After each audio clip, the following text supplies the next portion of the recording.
Welcome to the Deep Dive. We're the show that takes a whole stack of research and boils it down to what you really need to know. That's right.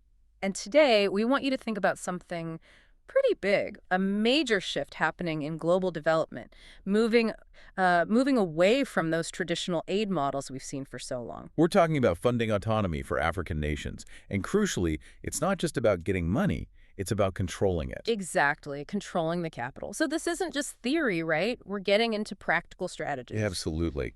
Our deep dive today is focused squarely on the paths to financial self-reliance in Africa. And we've got some great material to work with. We're drawing insights from a synthesis of 6 key studies by leading African researchers, work brought together by Hervé and Gaté. So our mission, really, is to unpack how African governments can build that financial independence. We're talking decentralization, innovation, institutional reform. Yeah, giving you a kind of shortcut through this complex but honestly vital topic. Let's get into it. Okay, so historically, African development has been so heavily influenced by foreign aid, by donor agendas. That's been the dominant picture for decades. That really sets the stage. So what's changing? What's driving this move towards what they call endogenous growth strategies, growth from within? Well, it's this growing realization that funding autonomy is absolutely central to genuine self-determination, to sustainable development. It sounds like it's about African nations really taking the steering wheel for their own future. That's it, exactly. It's a fundamental shift, moving the control from outside influences to internal governance. So let's unpack the strategies researchers are proposing. First up, we've got Endomsa and colleagues. They looked at fiscal decentralization back in 2022. Right. And they found this interesting paradox. Fiscal decentralization, FD, it's a policy you see everywhere in Africa, but the implementation is often just scratching the surface. pretty much it often remains superficial. They use Cameroon as a key example. You have laws that, on paper, devolve power, but in reality, local governments often don't have the actual power to raise significant revenue or control their own budgets. So they become more like service delivery arms of the central government without the real financial muscle. Exactly. It makes a decentralization kind of nominal, not really effective. Power and resources tend to stay centralized. And I imagine things like how central government transfers money, maybe influenced by politics, that complicates things too, undermining fairness and efficiency.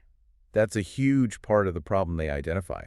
Centralized transfers, often tied up in partisan politics, mean resources don't always flow where they're most needed or where they'd be used best. So what's the fix they suggest? Well, they call for a pretty comprehensive overhaul, revising local tax laws, Yeah. bringing in performance-based grants. Okay, so rewarding effectiveness. Right. And crucially, grounding all of this in the principle of subsidiarity. Subsidiarity, meaning decisions and resources should sit at the lowest effective level, where the impact is felt most. Precisely. That's the bedrock principle they argue for. Okay, that makes sense. So moving on, Fentahun, in 2023, brings up this urgent need for African states to, well, strategically get out from under foreign aid dependency. Yeah, Fentahun sees this as a critical imperative. Ethiopia is used as an example here, focusing on mobilizing domestic capital. And how do they suggest doing that? What are the mechanisms? Things like tax reforms, obviously, but also looking at diaspora bonds. So tapping into the savings of citizens living abroad. Exactly. And also fostering public-private partnerships, PPPs, getting the private sector involved in development projects. But it's not always straightforward, is it? Fentahun points out some roadblocks. Oh, definitely. Big ones. Political will is often a major hurdle actually pushing these reforms through. And just as important is institutional trust. Trust from the public. Yeah. If people don't trust the institutions, they're unlikely to, say, invest in government bonds or fully engage with tax systems. That's a really key point. So how do you build that trust and overcome the hurdles? Fentahun suggests things like state-managed investment vehicles, maybe sovereign wealth funds. Like state-owned investment funds. Right. But the absolute key, Fentahun stresses, is that these have to be transparent and have inclusive oversight. They can't be black boxes. And the idea is this captures domestic money that might otherwise be untapped, and it lessens the reliance on foreign aid with all its strings attached. That's the core logic, reducing exposure to those external conditionalities. Okay, this next area is fascinating too. Redesigning development banks, thinking about the big regional ones like the African Development Bank. Barasa and colleagues looked at this. Yes, and RDBs play a massive role, no doubt. They finance huge infrastructure projects, innovation, help access climate finance. But there's a critique. There is. The critique is that sometimes these RDBs, even though they're African institutions, end up copying the same old top-down, donor-driven approaches. Replicating the models they were meant to replace. Kind of, yeah. So the methods can feel externally influenced, maybe disconnected from what's actually needed on the ground at the local level. So the vision then is to, what? Retool them. Re-engineer them, basically. Get them to support smaller municipal-level projects more directly, introduce maybe tiered lending structures, and importantly, reform their governance so African member states have a stronger, clearer voice. So it's about closing that gap between the big macro policies and the actual needs of communities. Exactly, making sure the finance actually connects with local development realities. Now, Gayo's contribution from 2025 sounds quite forward-thinking, this idea of knowledge to policy being the foundation for funding autonomy. It really is. Gayo argues that it's not just about the money, the fiscal tools. African states need what's called epistemic sovereignty. Epistemic sovereignty. What Yeah. does that mean in practice? It's the capacity to generate your own knowledge, validate it, and then apply it in ways that are truly grounded in your specific context. So owning the data, owning the analysis that drives policy, rather than importing frameworks from elsewhere. Precisely. It's about intellectual independence feeding into financial independence. That's powerful. And how do you build that? What's the infrastructure needed? Gayo talks about institutionalizing local research think tanks, setting up strategic foresight units, building robust domestic data systems, all feeding into proper multi-year budget planning. So this knowledge infrastructure isn't just a nice to have, it's fundamental for credible, sustainable fiscal policy. You need to know yourself to plan effectively. That's the argument. It's a prerequisite, moving from just consuming knowledge to producing and owning it. Okay, let's change gears slightly to public health. Okomo and colleagues offer a really interesting comparison. Yeah, they do. They compare the often centralized health systems in sub-Saharan Africa with, believe it or not, decentralized mosquito control districts in the U.S. Mosquito control districts, how does that relate? Well, the finding is that these autonomous, locally tax-funded U.S. districts tend to be much more adaptive, efficient, and responsive to what the community actually needs. Ah, I see. So it's a case study in localized funding and control leading to better outcomes. Exactly. It demonstrates the power of local control in delivering critical services effectively. And so their call to action is to try and replicate similar community-based financing models within the health sector in sub-Saharan Africa. The idea is that financial decentralization plus operational autonomy could seriously boost service delivery and that sense of local ownership. empowering communities to fund and manage their own health priorities. Makes sense. Which leads us nicely into the final specific area, intergovernmental fiscal equity.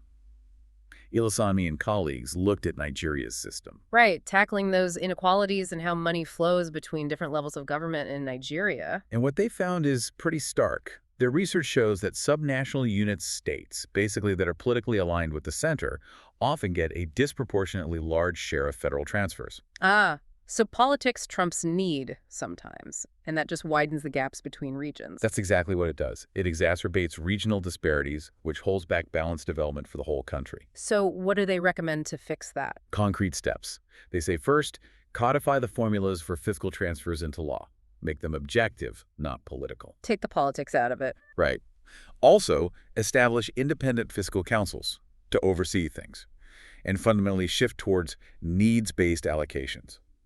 Ensure the money goes where the development needs are greatest, insulating the system from partisan games. Okay, so we've covered 6 different angles here.